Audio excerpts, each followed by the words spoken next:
somebody. Let them know this is happening. But of course that doesn't actually have any bearing on the game whatsoever, so not the biggest deal in the world. But we're back in the best of 7 show match, ladies and gentlemen. It's come down to 2 players, of course, spawning here in the bottom, or I guess more just right side of the map. He leads the series 2-1. It's the Blue Zerg, Acers Bly. In the top position as the Teal Terran, it's Beastyqt. BC tweeting about those 1-base roach drops.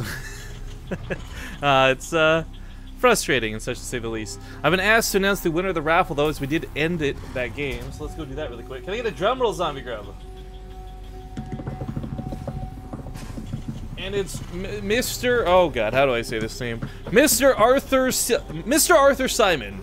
There you go, Mr. Arthur Simon. Congratulations on your version of Skyrim, the Legendary Series.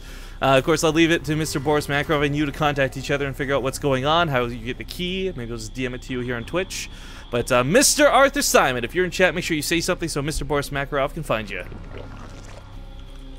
But yo, I see you rate Waffle in chat. That reminds me, I had the best waffles yesterday. Oh my God. I saw the picture. Dude, it was covered in bananas. Like, there wasn't a bunch of fluff or bullshit. It was just bananas and caramel. It was so good. That sounds freaking. It was this restaurant called Cora's, I guess. I've never heard of it before, but apparently... my favorite restaurant. Oh, is it actually? No. Oh, I was gonna say... Cora's. Oh, because Legendary, yeah. Apparently it's a big thing, though, because I tweeted that picture and Carbot immediately responds with, Cora's! I'm like, how did you know that? Like, wow. Based off of a waffle, he identified the restaurant. And his wife responded, was like, yeah, we know there's waffles anywhere. Yeah, apparently. Yeah, we should really do a waffle raffle. A waffle raffle? Oh, a waffle raffle at our tournament.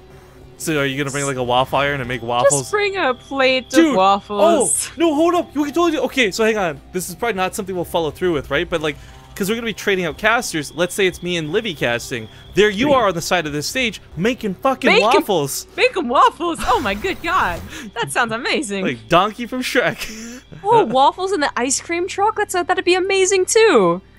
Okay, I'm starting to think this might be something we could legitimately do. But that's the question of like... a waffle iron, though. I have a waffle iron. Like, you're gonna bring it? I have a waffle iron, too. Like, I don't think I'm gonna bring it. Yeah, it's kind of heavy. It'd be like half my luggage weight. Exactly. Maybe we can find one cheap at like a Walmart or something, right? Like while we're in Toronto. Rent a waffle iron for the waffle raffle. Okay. That's really hard to say. This is getting really difficult. Fast, man. Waffle raffle, waffle raffle, waffle raffle. Oh, man. It doesn't mean anything anymore. Okay, I hate that too. There's an actual word to describe that feeling too when you say a word so many times that it loses meaning. Like when you say your own name. Yeah. Dude, you've done that, right? Where you're just like Graham. Graham's funny. Yeah.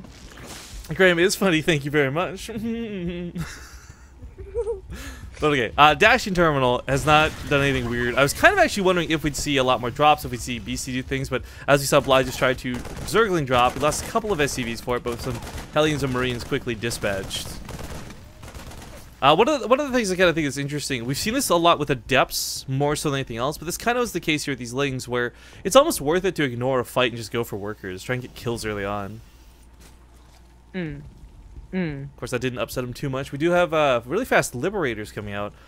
Yeah, we saw someone else doing this. The STC. Well, I think this is actually kind of nice. It's going to be for like a Hellbat push, potentially, and that's cool and all. But I also like the fact that this is close air spawns. No, this is the only map with close air spawns in LS too. So, potentially get across the map really quick, just Shrek a base, use the airspace around it behind the mineral lines. That would be cool, but that's not the point of the build. No, I know. He could add on to it, yeah. Like, let's say the build fails and he salvages the Liberator, you just sit back here and go like pew pew pew pew from like the space or something. I don't know. What's so funny about Dash and Terminal, that it's close by air. There's actually such a big space behind your mineral lines that the dead space is kind of misleading. I guess, yeah. Or at least the Liberator. The Liberator's range, but it's still the safety that you can retreat back to. Yeah, that's true. But I don't know if Bly has scouted or has figured out what it is based on the really quick liberators, but he does have to prepare for, you know, also these hellbats that are coming forward here. And I guess that's what the roaches are for, so it shouldn't be that difficult.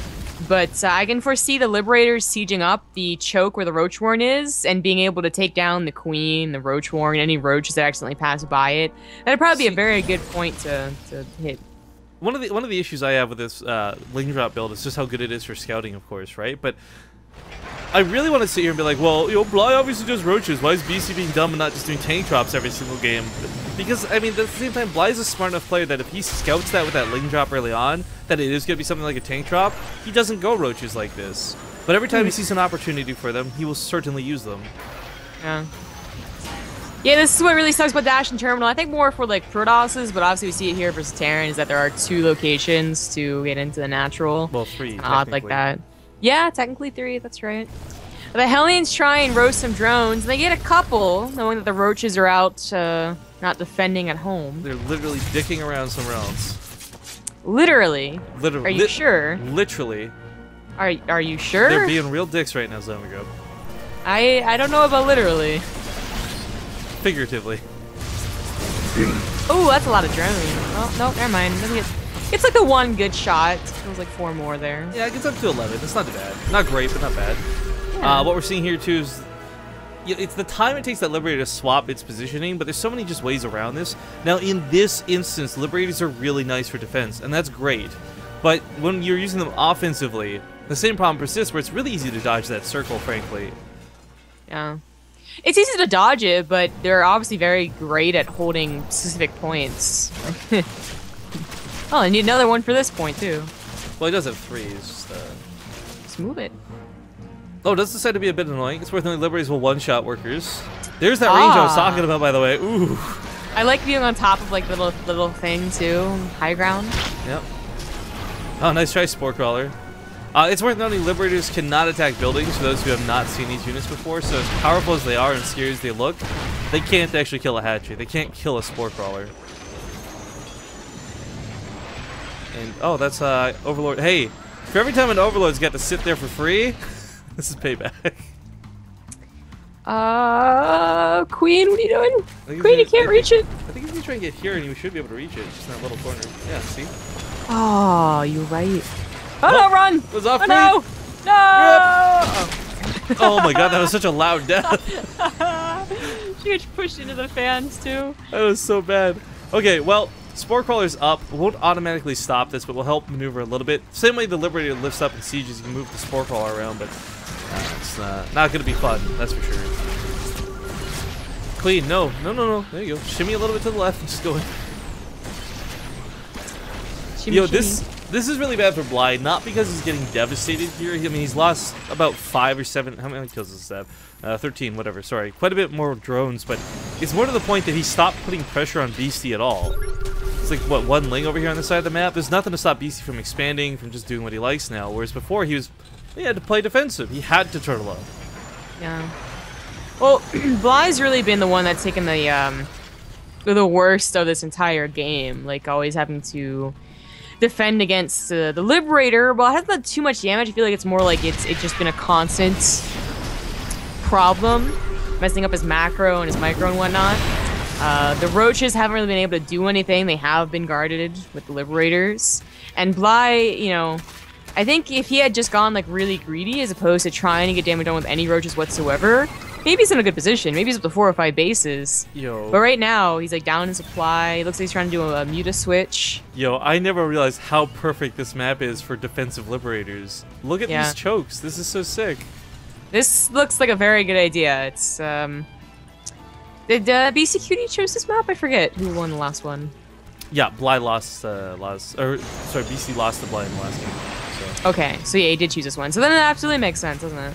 Mm-hmm. There's still some things I would love to see Bly do. I mean, you can use some Swarm Host harass from down here, get to the main. You can fly around with mutas a little bit. I mean, I guess not now because there's so many turrets, but there's just options other than straight up roaches. And while sometimes we sit here and we applaud Bly's roaches, this is kind of one of those issues with stubbornness, I think. These players are really waffling about. Do you put the waffle on its side and roll it around to waffle? Is that what that is? To wundle. It's a trundling waffle. Wendell sounds like the name of some Jewish kid on the block. Like. Yeah, my uncle's name is like Wendell, so it was pretty close. There you go. Oh God. Anyways, so I don't want to build off that. I'm sorry. I'm just not going into that conversation again. Anyways, we do have Beastyqt being once again. He has the opportunity to go into cyclones, and that's not good for Bly. I think if Bly realizes what's happening, so basically the turtle is strong and he can't break it. So what's gonna happen? He's gonna get the cyclones. His only shot is to probably go for either much better use of Lurker Viper or Broodlords and hope that he wins the air war. And he did get up to a hive, but that might have just been for the Vipers. Oh, targeting optics and all these things are gonna make this game really frustrating for him for sure. It's worth noting too, guys, by the way, cyclone damage, that the really overpowered looking lock-on ability, it does get amplified with upgrades. The more upgrades you have on a cyclone, the more damage it'll do with that lock-on ability. But oh god, he's just gonna lay down the law. Yeah, and Bly never went for any of that air. You know, he got the. But I think it's like a double spire. Spore Crawler hype. Yeah, can't target structures, can ya? That's right. Get back, you don't know me like that. Oh god. I was going to talk more about the swarm hosts that are on the way, and they can't. Oh, they didn't get the upgrade? No, they didn't get the upgrade, so this is gonna be a bit awkward to use. It is. Yes, that's true. You know, they're still pretty damn good, especially on a map like Dash and Terminal, break down the rocks, and then you can absolutely attack the main base. There's a couple of missile turrets, so I guess they all wouldn't connect, but still, they'd be able to chip away very slowly, and I do mean slowly. Like a minute recharge on those things. Yo, one of the other things too is most likely Beastie has auto target on with the cyclones, so there's a chance they waste a ton of shots on the locust, you know. That's true. Yeah. And then they'll get expensive long. Oh, he thinks he has flying locusts. Oh, well, JK. Oh, he Wait, does. what? Why isn't that showing in the upgrades tab? Did they get it automatically? Maybe. Did we miss that? Oh, maybe. Oh god, they got absolutely wrecked. Maybe they don't actually have to upgrade it anymore. Okay, so another small thing we missed in the patch, I guess. Because, yeah, I'm looking at the upgrades tab right now. I was like, there's no flying locusts. Well, but I guess that's one of the patch changes, so that's kind of cool. Nice. I mean, they are already expensive as heck units, and to force them to have an upgrade to use them, I can kind of understand the freebie.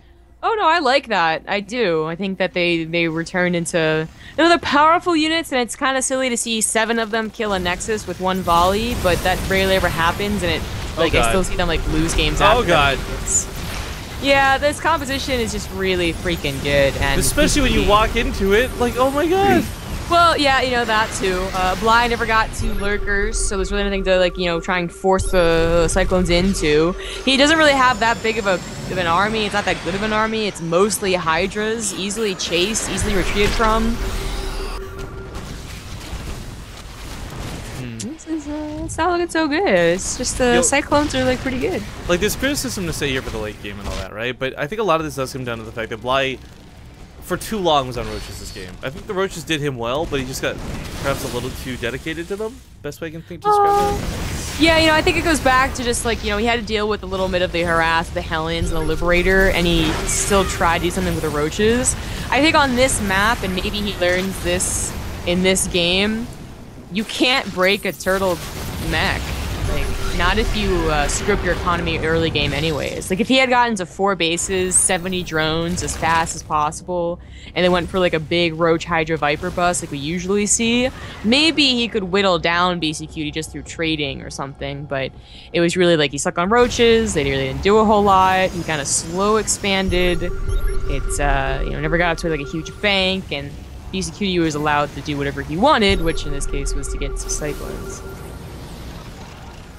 Well, as chat points out, the resources lost score kind of dynamic right now, to say the least. A little bit one-sided. But we do finally have Broodlords coming into this fray, and I guess unlike the previous, what was it, game 1? Game 1 where this happened? Bly's sitting here with a huge economy behind it. You know, he's not sitting on like barely 50 drones, he's actually got quite a bit of money. The Vikings are going to be curious to see, because there's not really a lot of anti-air, but again, that's where Parasitic Bomb starts coming into play. You can really, if you just Parasitic Bomb, combination of a couple Vipers, a couple Vikings and a couple Liberators, you're going to kill the whole army. But where are those Warlords coming in, I guess, is the bigger question. Here, the natural. Okay, so he's actually going to be in a position to take this fight, but without anything on the ground to zone out the Cyclones, they can just run underneath Warlords. Yeah, well, this is a choke. They still reach him, though. Yeah. They still reach him. Good God. Cyclones are good. Cyclones are very good. Yes. Yes. Agreed. Quite.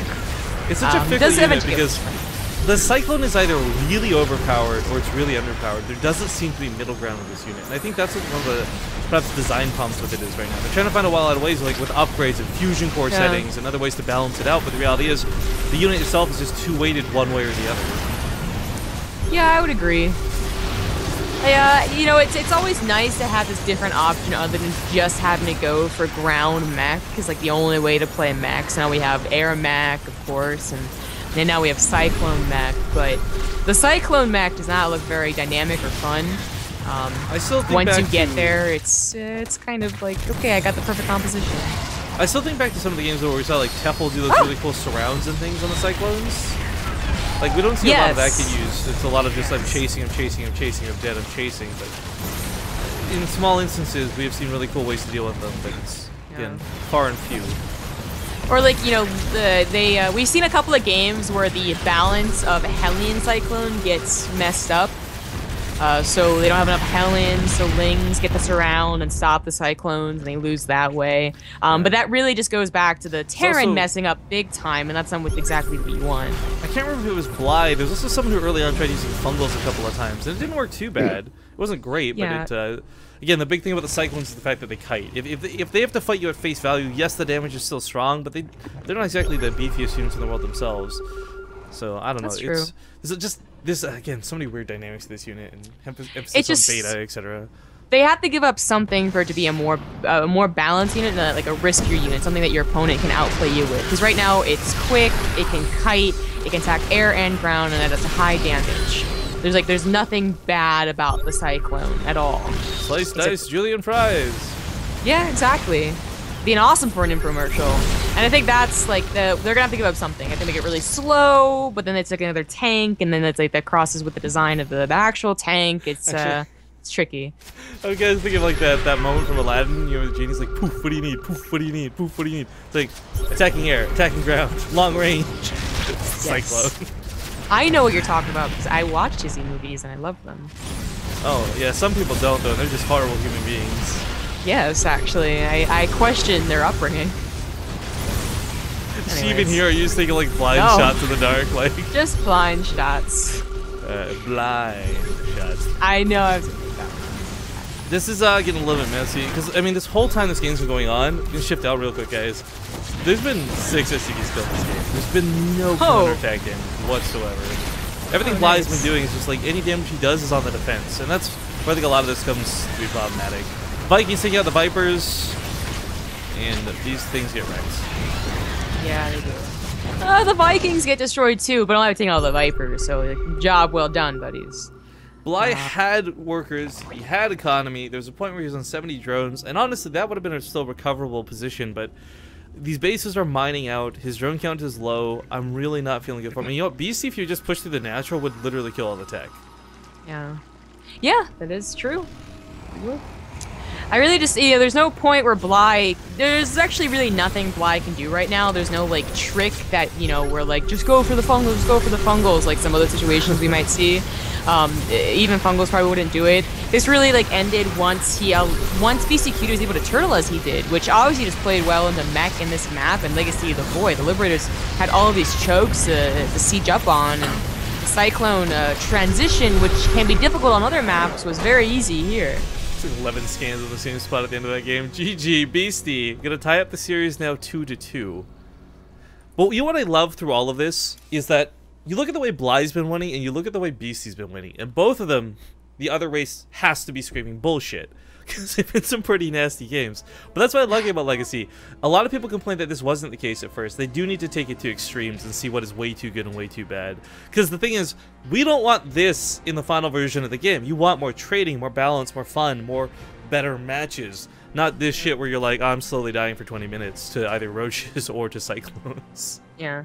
In a best of 7, this is really fun because they are just literally like, you know, like trading like haymakers. But, you know, obviously if you played ladder like this, you just want to cry.